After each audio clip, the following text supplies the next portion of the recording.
Good afternoon and welcome back. In this lecture we'll be adding the spawn animation to the player blueprint, so when the player is spawned into the world there'll be something happening rather than him just appearing, as I've mentioned. So to begin this, if you haven't already located it, go back to the blueprints folder and open the BP player. And before we jump straight into the blueprinting, I've also left some of the variables out that we want to add in. The reason being, so I just wanted to leave a little bit of time between when we added the previous ones and this one, and this will be another one of those challenges I've set. So quite simply, all I want you to do is add 3 new variables, one called movement speed, one called current speed, and one called delta seconds. So we'll be using all of these 3 and some more, but as I said, this is a quick challenge, so these all need to be of type float. And just to recap, we have movement speed, current speed, and delta seconds. So if you go ahead and make those, give this a pause and come back when you're done. Okay, so again, I'll assume that that's been complete and you've done that successfully. So we're going to add 3 float variables. The first one I said would be called movement speed, and that will be of type float, and since they'll all be of type float, we'll change that now so that the next one will also be a float, and this will be current speed. And then the last one I said to make was a variable called delta seconds. And just quickly to run down what these will be doing, so this will be the movement speed we give the player as a total movement, so the fastest he'll be able to move. This will be checking his current speed so we can see if he's reached that maximum, and this will be us keeping track of the seconds in the game time, so world seconds in the game. Now there's some more variables that I want to make, but before we do that I want to start hiding these because we're going to have a lot of different float values. What we're going to do is pick any one of these. I'm going to choose movement speed and then go over here to the right hand side and find the category, and under here it says default, so this is the default category. What we want to do is change this to say float, so this is now giving us a new category and it's put movement speed in there, and then simply drag the other floats up to the floats category as well, and we can move these around so it's a bit tidier if we wanted to keep certain things on top of each other.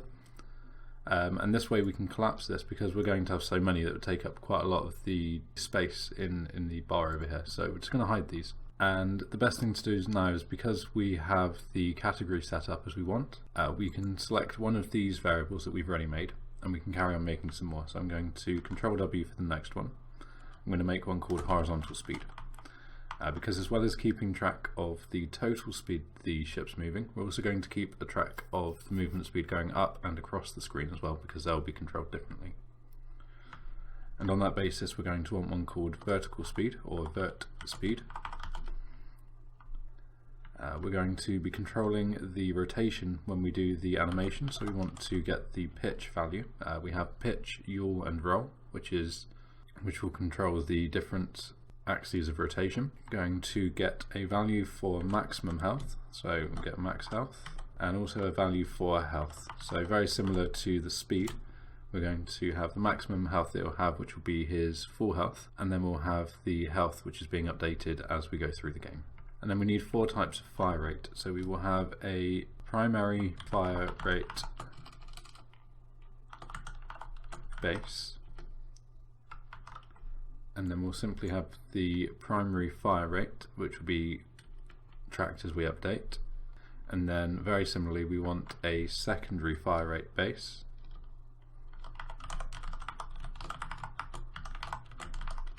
and then we're going to do the same thing again and get the secondary fire rate. So these 4 will make a lot more sense as and when we use them, so I won't go into detail on those now, but we do need them, so I'll add them in. I think all of the others make quite a lot of sense just by looking at what they're called. And the only thing that we want to do is just turn the maximum health and the health to be public. And if you don't remember what that means, it just means that we can view these from another blueprint if we needed to check their value or change them for some reason. Okay, so if we compile those, we can start adding the variables if we wanted to. And in fact, I'm going to make the movement speed public as well. And we'll set this to 4,000 for now. That is usually a good speed, but by making it public, the other thing this does is if we hit compile and drag the player in, any public variables, as well as being accessible to other blueprints, it also exposes them in the inspector. So it now means that we can quickly test the speed of the player, and if we think it's too fast or too slow, we can just update that in game and make those changes back here. So it's a good way to quickly prototype as well. But I'll get rid of him again for now. Okay, and most of the other variables will stay as 0 for now, and these are all tracked and updated as we go through the game, so we don't need to set them manually. The only other thing we do want to set manually will be the maximum health, so that the player has some health when he comes in, and I'll set this to 100 for now. And then two other things as well, so that both of the base fire rates will need a value. So the primary fire rate base I'm going to put at 0.2, so 0.2, and the secondary fire rate base I will put at 1 second, or 1. So essentially all this means is this will be keeping track of how fast we can fire with the different types of projectiles. So every 0.2 of a second we can fire a new bullet, and every 1 second we can fire a rocket. In fact, I'm going to call it that. If we just change this, now is a good time to do this because we don't have any references to the variable, so we can change it to what we want it to be. And I'll just call this rocket fire rate, and then we can change this to be rocket fire rate base. Okay, so that should be fine. So if we get started on the spawn animation now, we have some nodes here which we can work with. There's a couple that we won't need, or one that we won't need for sure. So I'm just going to get rid of the event actor begin overlap. And it's currently a deactivated node, you can tell by the colour. As soon as we drag something off of this, it will become activated again. So that's exactly what we're going to do. First thing we'll do is we are going to set the health. So if we just call the health, so we're going to set health. And remember, health is the value we'll be tracking throughout the game. So this will be the one which will be updated when we get hit. And max health should only ever be gotten, so max health. So from here we're going to drag out the max health. So this will only ever be checked, and if we do this correctly, we'll never use the set function on this. The reason being is that means that we will never be able to have our maximum health be less than it should be. Health can change to whatever it needs to be, and obviously when health goes down to 0, the player will be dead, but max health should never be less than the value we give it. From here we're then going to set the pitch, so if we search for pitch, and the pitch is going to be quite an interesting one. So for this, what we want to do is get something called a break rotator. So this will get the rotation from a given target.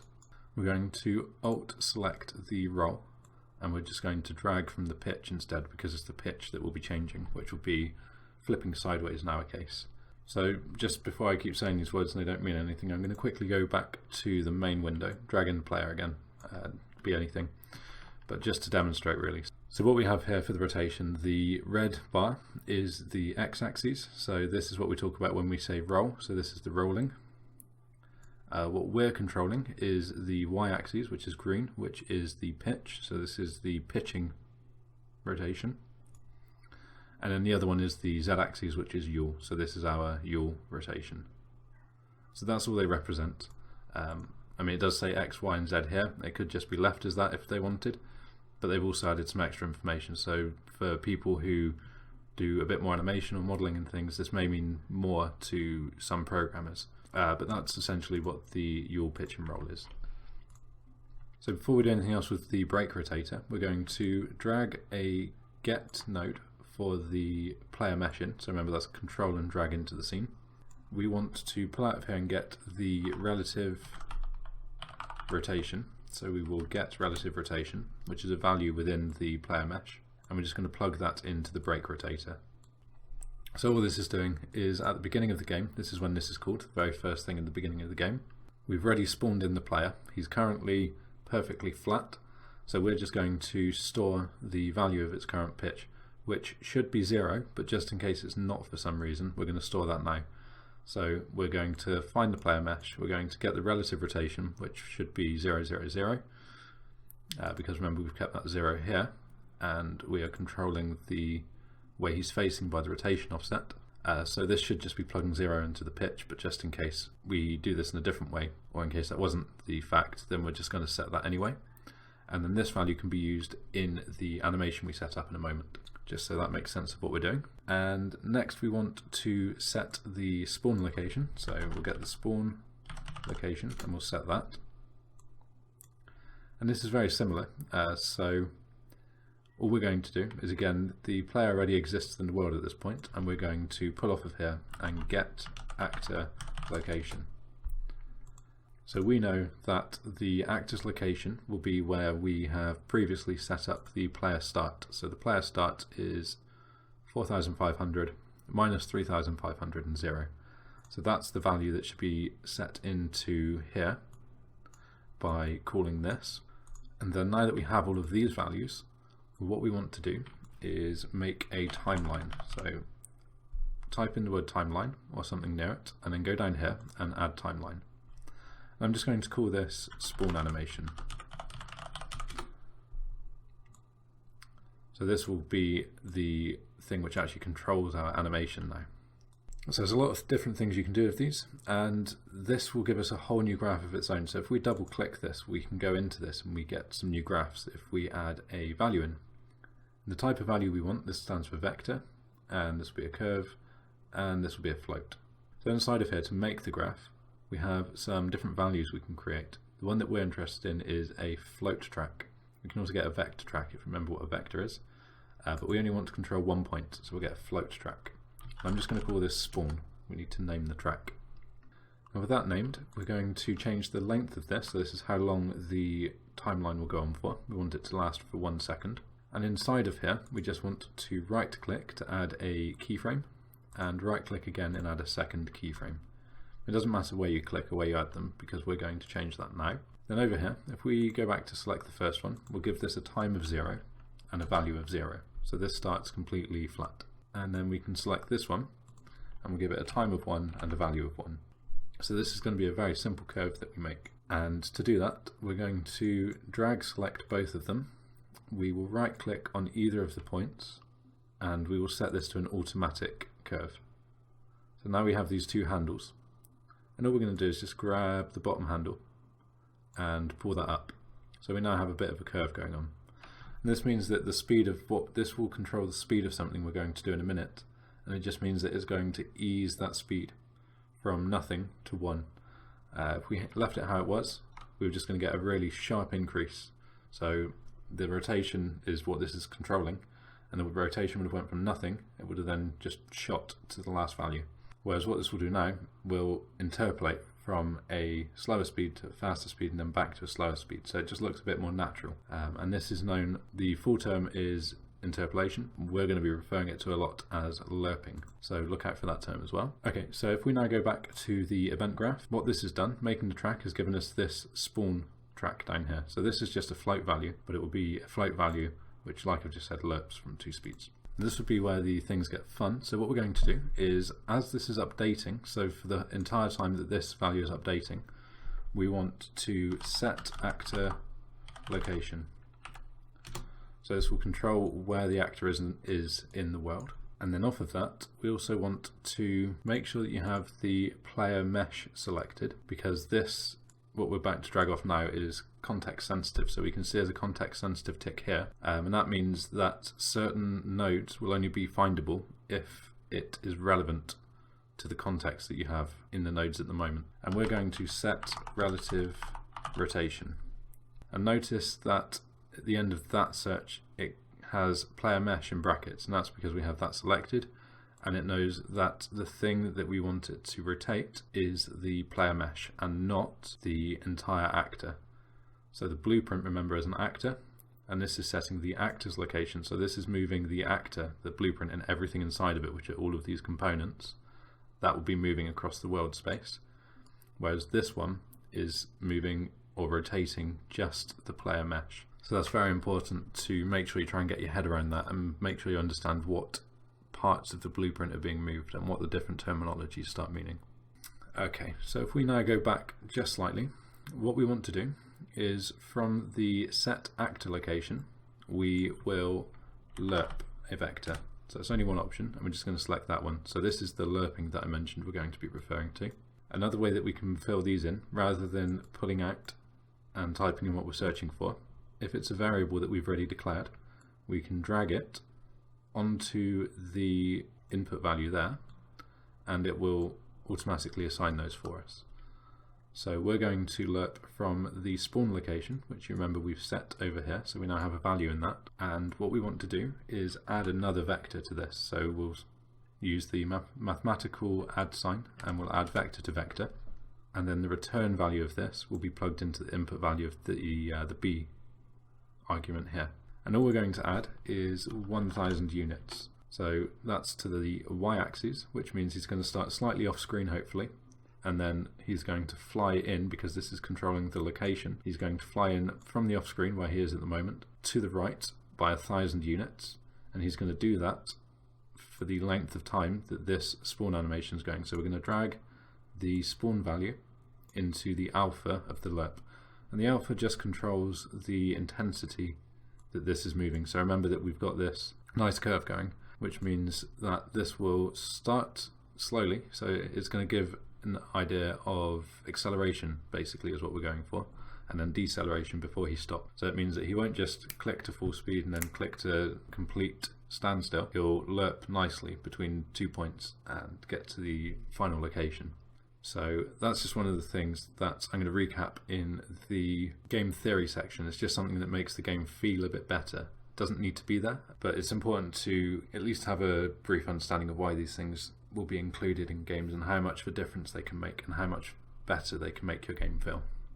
So the last thing we want to do is go back to our set relative rotation for the player mesh, and we're going to do something very similar. We're going to drag off and we will get a lerp rotator this time though, almost the same as the lerp vector. So this is lerping the rotation between 2 points. Now the rotation we're going to lerp from, we can actually leave this as 0. Because again we know that this should be starting at 0 because we've set that up over here. Although just for cleanliness, what we could do, in fact I hadn't planned for this, but what we have this as is something which is, depending on where you learn to program or the kind of industry you're in, these have different terminologies. So the way that I've been taught this would be called a magic number. Magic because nobody else who looks at this knows what it's doing, so it's just kind of a value that works, but no one who comes to look at your code afterwards will know why. And in fact, sometimes you can come back to your own code and wonder what this number's doing. So the way we can fix this is by giving this variable a name. And that's essentially the same thing we've done here with the spawn location. We've already given that a name so that when we look at this, we know what that's doing. That is taking the spawn location in. But when we look at this, we wouldn't necessarily know what 0, 0, and 0 is, because that could represent anything in a vector value. So in the past, the way we've done this is we've created a variable over here, which is one way we can do this. Another way is we can promote this, right click on the input here and promote this to variable. And we're just going to name this spawn rotation. So it's almost exactly the same as what we've done for the location vector as well. So since we're doing that, we may as well also go back up here and tidy things up. So if we pull this over a little, and I'll just pull this back, all we're going to do is from here we can pull out and we will get the spawn rotation now as well, and this will automatically, if you do it this way, it will just link the other one back up to what it was before. And then what we're going to do to fill this, again remember that we're not interested in the rotation of the actor. The actor is the entire blueprint. We are interested in the player mesh rotation. So we're going to drag down with the player mesh selected and we will get rotation. No, we won't. We'll get world. That was it. Yeah, get world rotation. So we now have the world rotation, and we can get that for the player mesh. And this will just fill the variable then with the value the player mesh has when it's spawned into the world on its rotation axis, which, as we said again, we should know that should be 0, 0, and 0. But in case it's not, then at least we can update this by the correct value now. So that's probably a good fix to have made. So if we go back down here, this will be the rotation that we are rotating from, and then what we want to rotate to will be a make rotator. So if we type in make rotator, so again this is just breaking rotation into the yaw, pitch and roll, and we want to get the pitch is the point of interest. We want to plus this by a float, so float plus a float, and this will be the amount that we rotate by, which would be 720, so it's going to flip 3 times, and we want to plus that by the pitch. So we already have the pitch variable ready, so we can just plug that in there. And again, if we wanted to, in fact, what we could do, we now have that set, promote this to a variable as well. We'll be really tidy in this project. So We'll call this animation pitch. So the amount that we rotate the pitch during the animation, and we'll just make sure we put this back up in the floats category. So there we go again. Just at a quick glance, now we know exactly what this is doing, and there's no random numbers left around. And finally, to finish this off, we also want to make sure we do the same again. So we want to grab this spawn timeline float, and we want to plug that into the alpha of the lerp rotator. And that's just done. That is the spawn animation ready to go. So now if we press compile and save that, and before we do test this, what I want to do is just very quickly as well move this down. So we will be using the event tick later. If we drag select over every node that we have here, hit the C button, which will give us a comment, and then we can just say this is the spawn animation. So that when we come back to this later, at a glance we quickly know what this is. It just makes things a bit tidier and easier to manage. So if we compile and save this, what we should see now is that if we check our project settings, so we have our game mode here and the BP player as the default pawn, we can go back to main and we should expect the player to spawn into the world. There we go. So he does his little roll, starting at the location we give him. We could probably do with starting him a bit further back, to be honest. So if we get the spawn point, player start, we can just drag this back. It's not a problem. Maybe not that far. There we go. Okay, so now we have our player spawning in the world. And if for some reason you didn't have that happening, you may still have the small sphere on the screen. It may look something like this. There you go. So if you don't get the player and you get this, it could mean you either still have the default game mode selected and you just need to swap to BP game mode to return to this, or it could mean that you just need to close the editor and open it back up. I've had that a couple of times on new projects where it didn't seem to take in the new game mode until I closed it. So just a heads up to look out for that. You may need to make those quick changes. But yeah, we now have the animation in the game, so hopefully that's looking pretty cool now to you. I like that little rotation to the pitch there. And I'll leave that there for this lecture, and I will see you in the next one.